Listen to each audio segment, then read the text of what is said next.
Hello everyone. I hope you all are safe and healthy. Today we are starting with the fourth part of chapter number 3, demand. In this part we are going to discuss the most important topic of your syllabus. In syllabus, that means in the whole standard 11th, the most important topic we are going to discuss it today. We have already discussed the law of demand. Just to the reference to law of demand, we have to learn about the elasticity of demand and the price elasticity of demand. अब ये चीज में करना क्या है? सबसे पहले ये चीज समझ लो, what is called as elasticity of demand. Now, elasticity of demand is the extent to which the demand responds to the changes in any determinants like price, income, taste and preferences. इसका मतलब ये हो रहा है कि ये अगर demand में कोई भी तरह का चेंज आ रहा है तो वो कौन सी चीजों की जगह पे आ रहा है? ये आएगा due to the reason of price change, due to the reason of change in income and due to the reason of change in taste and preferences. अब देखो प्राइस में कैसे चेंज होगा. For example, if you are purchasing, let's take a live example. अब जैसे कि आप कई बार क्या करते हो, मास्क लेते हो N95 वाला. अब पहले जो मास्क मिलता था उसकी प्राइसेस क्या थी? 300 टू 400 रुपीज उसकी प्राइसेस थी. तो उसकी जगह पे लोगों की डिमांड कितने थी कि हम ऐसा सोचते थे कि 300 या 400 रुपए का मास्क अगर लेना है तो चलो ना एक ही मास्क लेते हैं अभी, फिर दूसरा लेना होता फिर बाद में लेंगे. पर गवर्नमेंट ने इंटरवेंशन करके उस मास्क की प्राइसेस जो N95 वाले मास्क से वो 65-70 रुपीज में अब आपको मिल जाते हैं. तो अब आप लेने जाओगे तो क्या करोगे, एक साथ 2 या 3 मास्क ले आओगे. So due to change in price there will be change in demand. So this is the basic concept of elasticity of demand. Same way this will apply on the income too. If my income is 10,000, अगर मेरी income 10,000 रुपए है और वो बढ़ के 20,000 रुपए हो रही है तो मेरी डिमांड भी उसकी तरह पे चेंज हो जाएगी. For example, previously I was just eating roti and सब्जी. If my income has increased from 10,000 to 20,000, I would like to eat pizza, burgers and all that. तो मैं क्या करूंगा, चलो बाहर जाते हैं, घूमने जाते हैं, कुछ खाना खा के आते हैं, ये सारी चीजें हो जाएगी develop. So due to change in income there will be rise in your demand too. Same way if your taste and preferences will change. जैसे कि देखो क्या अमिताभ बच्चन जो था तो उसके टाइप पे जो जीन्स या फिर जो पैंट्स आते थे वो कैसे आते थे, बेल बॉटम टाइप के आते थे. अब वो चीज पूरी टोटल चेंज हो गई. क्यों? क्योंकि टेस्ट और प्रेफरेंस जो लोगों का था वो क्या हो गया, चेंज हो गया. If there is change in the taste and preferences that will also affect the demand too. Understood? तो ये कंसेप्ट आप बेसिक समझ लो. If elasticity of demand is the extent to which demand responds to change in any of its determinants like price, income, taste and preferences, that is considered as a elasticity of demand. Now we are going to learn about only price elasticity of demand in this particular session. Now what is price elasticity of demand? Same way elasticity means what. अब देखो कि जैसे एक the things which are elastic and the things which are inelastic. Inelastic मतलब ये ऐसा कि जैसे कि कोई एक चीज है उसको आप खींचते हो तो वो खींची नहीं जाती, उसे कहा जाएगा इनइलास्टिक. पर अगर कोई ऐसी चीज है, देखो कि कोई रबर है तो रबर को आप खींचोगे तो एक एक्सटेंट तक तो वो खींचा जाएगा, तो उसे कहा जाएगा elastic. Okay, now what we are going to learn in this price elasticity of demand, that means the change in prices. आप प्राइस को बढ़ाते हो तो उसकी इफेक्ट एक्चुअल डिमांड पे क्या होती है वो कंसेप्ट हमको यहाँ पे समझना है. Now the law of demand explains that when other determinants are assumed to be constant. Law of demand में हमने क्या कांस्टेंट डिक्लेयर कर दिया था कि टेस्ट एंड प्रेफरेंसेस भी चेंज नहीं होगी, इनकम भी चेंज नहीं होगी, कोई चीजें चेंज नहीं होती. उसकी टाइम पे अगर प्राइस में कम होता है, गुड्स की प्राइस कम होती है तो उसके सामने कौन सी प्राइस बढ़ेगी, the demand will, the change in the demand will be there. If the price falls demand expands. Expand that means demand will increase. आपको याद होगा प्रीवियस सेशन में हमने ये चीजें पढ़ी थी, एक्सपांशन एंड कॉन्ट्रैक्शन. अगर आपने वो चीज नहीं देखी, just watch the previous video, you are able to clear all your doubts. Same way, if there is any kind of rise in the demand, okay, rise in the prices, तो price बढ़ गई, अगर जो चीजें 5 रुपए में मिलती थी उसकी वही चीज अब 10 रुपए में मिल रही है, तो डिमांड क्या हो जाएगी? Demand will contracts, that means it will reduce, it will decrease. Understood? Okay, so just by taking that particular example we are going to learn about the price elasticity of demand. Here, what is the meaning of price elasticity of demand? The most important question in whole 11th commerce, सारे 11th commerce में सबसे important chapter या तो फिर सबसे important कोई concept है तो वो ये है, क्योंकि this concept will be asked in CPT exam, CA का जो इंटर एग्जाम होता है एंट्रेंस का, कॉमन प्रोफिशिएंसी टेस्ट, उसमें इकोनॉमिक्स पोर्शन में मेजोरिटी क्वेश्चंस में इसके क्वेश्चन कंफर्म आएंगे। 2 या 3 क्वेश्चन गिन लो, टोटल जो 200 क्वेश्चन होते हैं उसमें से 2 या 3 क्वेश्चन इसके कंपलसरी आने वाले हैं, तो ये कंसेप्ट तो आप अच्छे से समझ ही लेना। Okay, now what is the meaning of price elasticity of demand? Price elasticity of demand is shown the proportion of the demand changes and change in price. Ultimately जब प्राइस चेंज होगी तो उसके हिसाब से डिमांड कितनी change हो रही है। ओके, डिमांड कितनी चेंज हो रही है प्राइस के चेंज की वजह से, उसे कहा जाएगा price elasticity of demand. Now the definition is given by Marshall. So according to the definition of Marshall, you have to remember this definition. याद कर लेना, ये definition 1 मार्क में पूछा जा सकता है। Same way, जब आपको 5 मार्क का क्वेश्चन पूछा जाए explain price elasticity of demand, तब आपको ये definition confirm रखनी पड़ेगी। Now what is the definition given by Marshall? The degree of elasticity of demand depends upon the extent of rise in demand because of the price fall in, same way upon the extent to fall in demand because of the price rising. जब आपकी demand कम हो रही है, किसकी वजह से? Sorry, demand बढ़ रही है, तो the extent of rise in demand due to which? Due to fall in price. Price कम होगी तो डिमांड बढ़ेगी। Same way on the same extent fall in demand due to what? Due to rise in the prices. Let's take an example कि जैसे हम petrol डलवाने गए, पहले हम क्या करते थे, अभी पेट्रोल के प्राइसेस 77 रुपीज के आसपास है, पहले ये चीजें 50 या 60 रुपए में मिल जाती थी, और 60 रुपए में मिलती थी तो हम क्या करवाते थे, 100 रुपीज का पेट्रोल डलवाओगे तो आपको ज्यादा चलेगी। अब यही चीज 77 रुपीज में मिल रही है, तो हम क्या करेंगे, we are going to try कि चलो बाइक लेके नहीं जाते, हम क्या करते हैं, अगर नॉर्मल काम है तो चल के चले जाते हैं, या तो फिर कोई फ्रेंड की हेल्प ले लेंगे कि चलो सर को मिलने जाना है तो हम मिल के आ जाते हैं। तो ट्राई करोगे कि 2 या 3 लोग एक साथ आ जाओ, ये सब भी आप बेनिफिट्स ले सकते हो। So people are trying to find out the solutions of it. Okay, now here there is one formula written. This formula you need to remember. What is called as price elasticity of demand? So the proportionate change in demand, that means how much percentage there is change in the demand divided by the proportionate change in price. Ultimately this is the effect between the demand and price. If there is a change in demand, there will be change in price too. If there is a change in price, there will be change in demand too. Okay, so what is the proportionate change in demand divided by proportionate change in price? For example, if the price is fall by 1%, now if it is fall that means पहले 6 रुपए था, अब उसकी जगह पे 5 रुपए हो रहे हैं, 1% के आसपास कम हो गया है, तो क्या करेंगे, तो देखो पहले यहाँ पे 6 थे, उसकी जगह पे 5 हुए, तो हमने क्या किया, -1% किया। If the price of the goods is fall by 1%, so what will be there? There will be rise in expansion. So 1% जो उसकी प्राइस थी वो कम हुई, उसकी वजह से डिमांड में कितनी बढ़ोतरी हुई, एक्सपांशन कितना हुआ, 5%।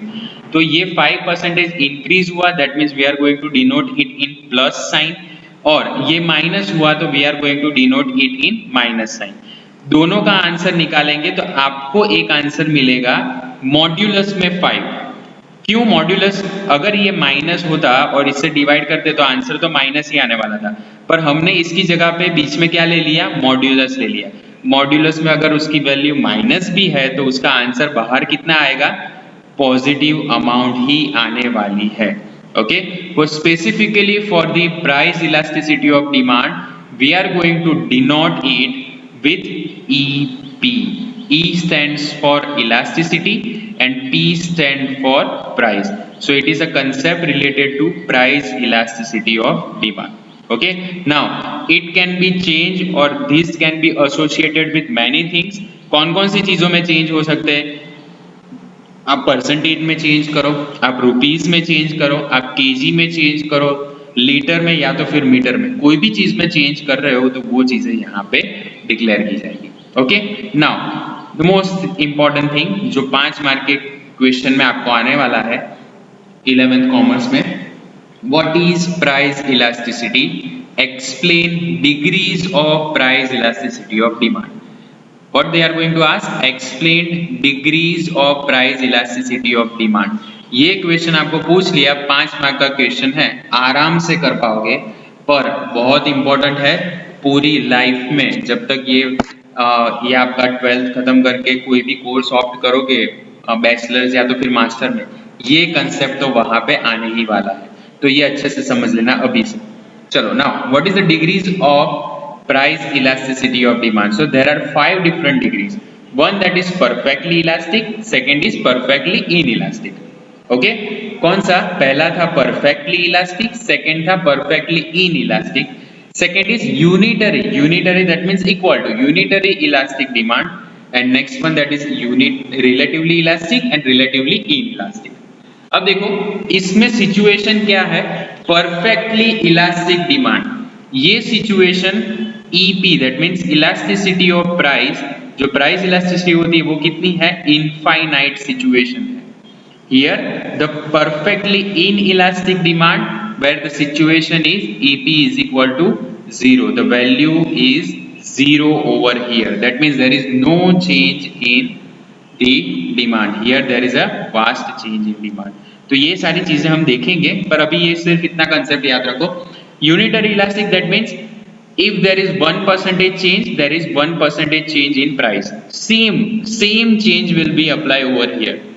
Then here relatively elastic demand, relatively elastic that means here the change will be more than 1 and here the change will be less than 1। So 5 different degrees of price elasticity of demand are there। कौन कौन सी, perfectly elastic, perfectly inelastic, unitary elastic, relatively elastic and relatively inelastic। 5 different type of degrees are there। Let's learn the first one, that is perfectly elastic demand। Now what is called as perfectly elastic demand? Here now आपको क्या देखना है, आपको ये table देखो, और sorry ये आपको जो ग्राफ यहाँ पे ड्रॉ किया हुआ है ये देखो, OX, on OX there is demand of the commodity and here there is a price of the commodity। Now what is our formula? Our formula is proportionate change in demand divided by proportionate change in price। अब यहाँ पे देखो price जो है उसमें कुछ change हो रहा है, तो आपका आंसर होगा नहीं सर, प्राइस तो कॉमन है, every time the price is common, so we are going to write down 1 for the common price. Okay, there is no change, that's why we have denoted it with 1। But for example there is a change in demand, देखो पहले for example यहाँ पे 1 unit होगा, यहाँ पे 2 होगा, 3 होगा, 5 होगा, 6 होगा, तो उसके हिसाब से डिमांड का इंक्रीज हो रहा है, तो डिमांड में चेंज आ रहा है पर प्राइस में कोई चेंज नहीं आ रहा। So we have denoted demand that means goods, we have given it a name that is A divide by 1।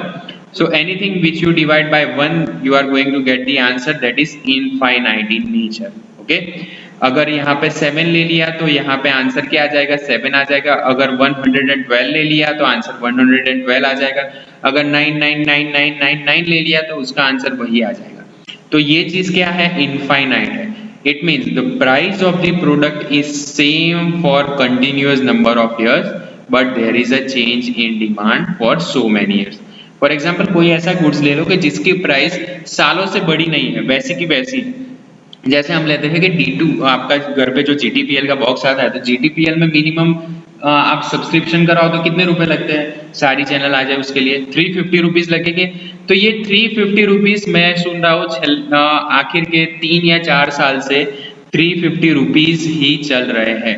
पर डिमांड में तो चेंज चल रहा है ना, पहले 100 घरों में था, फिर वो चेंज होके 1000 घर में हुआ, फिर 1 लाख घर में हुआ, आज पूरे गुजरात में majority of the people have GTPL connection. So this condition is called as perfectly elastic condition. It is infinite in nature. Okay, so ultimately in economics there is no such type of concept can be found. ये सारी चीजें actually economics में नहीं देखी जाती, पर ये situation कब होती है, जब आप परफेक्टली कॉम्पिटिटिव मार्केट में काम करते हो तभी ये सिचुएशन आती है। परफेक्टली कॉम्पिटिटिव मार्केट मतलब कि कैसा, कि जैसे अगर आपका एक स्टॉल है और आप कोई फूड सर्विसेज वहां पे कर रहे हो, या तो फिर आप पिज्जा बना के बेचते हो, पर आपकी जो पिज्जा की शॉप है उसके सामने 15 और अलग अलग खाने पीने की शॉप है, तो वो मार्केट को परफेक्ट मार्केट कहा जाएगा। That's why this demand will be considered as a perfectly elastic demand. Okay, clear concept number 1, perfectly elastic demand. Okay, so there is no change in the prices, but there is change in the demand demanded by the people. Clear? That is the first one. Let's see the second one, that is perfectly inelastic demand. Now what is perfectly inelastic demand? Here we are not going to change the demand इसमें change नहीं होगा। इसमें क्या change हो रहा है, price change हो रहा है। देखो यहाँ पे फॉर एग्जांपल अगर डिमांड हमारी 100 यूनिट्स है तो डिमांड तो आपकी 100 यूनिट्स ही रहेगी, पर प्राइस में चेंज होगा। पहले 5 रुपए था, फिर 10 रुपए हुआ, फिर 15 हुआ, 20 हुआ, 30 हुआ, 30 हुआ, फिर भी उसकी एक्चुअल इफेक्ट डिमांड पे नहीं पड़ी, वो इतनी की उतनी है। एग्जाम्पल लेते हैं, जैसे कि आप देख लो कि स्टेपलर आप यूज करते हो, तो स्टेपलर की जो पिन आती है, तो अगर उसकी प्राइस 10 रुपए का अगर वो बॉक्स आता है, तो 10 रुपए का बॉक्स जो है वो आप अभी लो या तो फिर 2 साल बाद लो, पिन तो आप जितनी यूज करने वाले हो उतनी ही करने वाले हो। So if the price of that particular good has increase from 5 to 10 to 15 to 20, there won't be change in the demand. इसमें डिमांड में कोई चेंज होने वाला नहीं है। Same way, just see here, when the price of the commodity, say K, the name of the commodity we have given, that is K, and by any of the amount, say 10%. So amount is 10%, but here the change is 0 and no change is there, then such demand will be called as perfectly inelastic. क्योंकि आप 0 को किसी भी चीज से divide करो तो उसका आंसर क्या आ जाएगा, 0 आ जाएगा। सो डिमांड में कोई चेंज नहीं है, पर प्राइस कंटिन्यूअसली चेंज हो रही है। प्रीवियस में क्या था, इसके पहले वाले में ऐसा था कि डिमांड जो है वो चेंज हो रही है, प्राइस में कुछ चेंज नहीं आ रहा।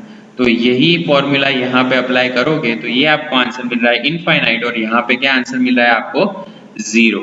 सो such there is no change in demand, that's why this is called as elasticity will be considered as a zero elastic. Okay, so this is called as perfectly inelastic. This one is perfectly elastic क्योंकि ये stretch हो रहा है, पूरा stretch हो गया, infinite है, ये जरा भी स्ट्रेच नहीं हुआ, that's why it is inelastic.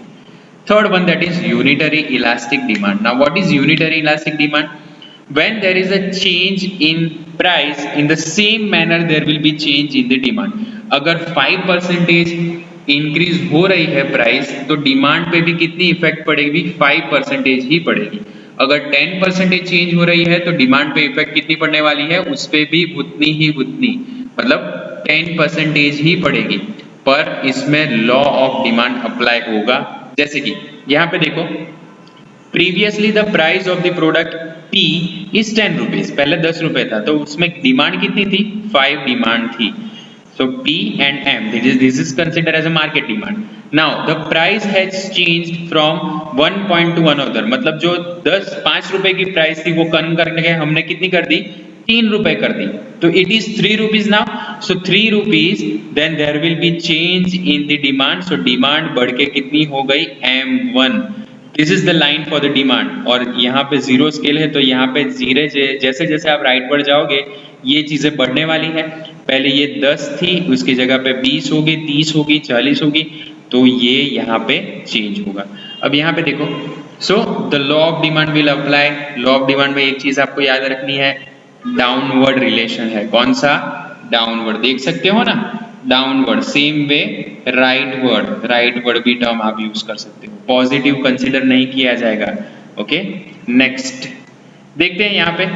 अब देखो, if the price has increased, sorry, if the price has fall bye 5%, price में फॉल हुआ कितना? 5% कम हुआ।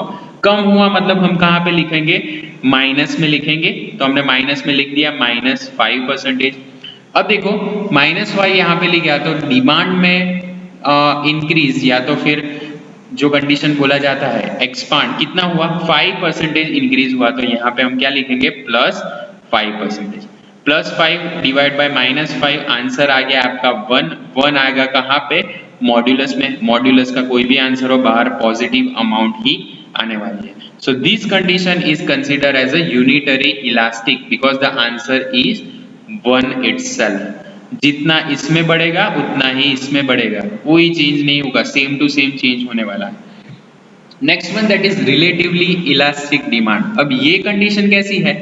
जैसे कि अगर आपकी price, if the price of the commodity are rises by 10%, price कितनी बढ़ी है? 10% बढ़ी है, पर डिमांड कितनी उसके सामने फॉल हो गई? 30% डिमांड उसके सामने फॉल हो गई। तो आपको आंसर इसका कितना मिला? आपको इसका आंसर मिला 3 in modulus, you will get the answer 3 as a positive amount. अब यहाँ पे देखो, सबसे इंपॉर्टेंट ये फिगर है। पहले प्राइस आपकी क्या थी? आपकी प्राइस पहले इतनी थी। Okay, sorry, if the price of our commodity rises by 10%, मतलब पहले आपकी प्राइस इतनी थी, पर ये राइज होके यहाँ पे आ गई। यहाँ पे P लिखना, यहाँ पे P1 लिखना, ये गलती की है बुक में। यहाँ पे P लिखोगे, यहाँ पे P1 लिखेंगे। ओके, अब इसकी प्राइस बढ़ के यहाँ पे आ गई, तो उसके सामने P जो पहले था उसमें कितनी डिमांड होती थी? यहाँ तक डिमांड होती थी, 30% ज्यादा डिमांड होती थी। फॉर एग्जाम्पल 50 रुपीज होती थी, 50 डिमांड प्रोडक्ट्स होती थी। अब वो होके चेंज कितना हो गया? 20 हो गया, मतलब 30% माइनस हुआ। अगर if it is less than that means -30%, so you will get the answer 10 का मल्टीप्लाई करो, 10 multiply by 3, you will get the answer 3 in modulus.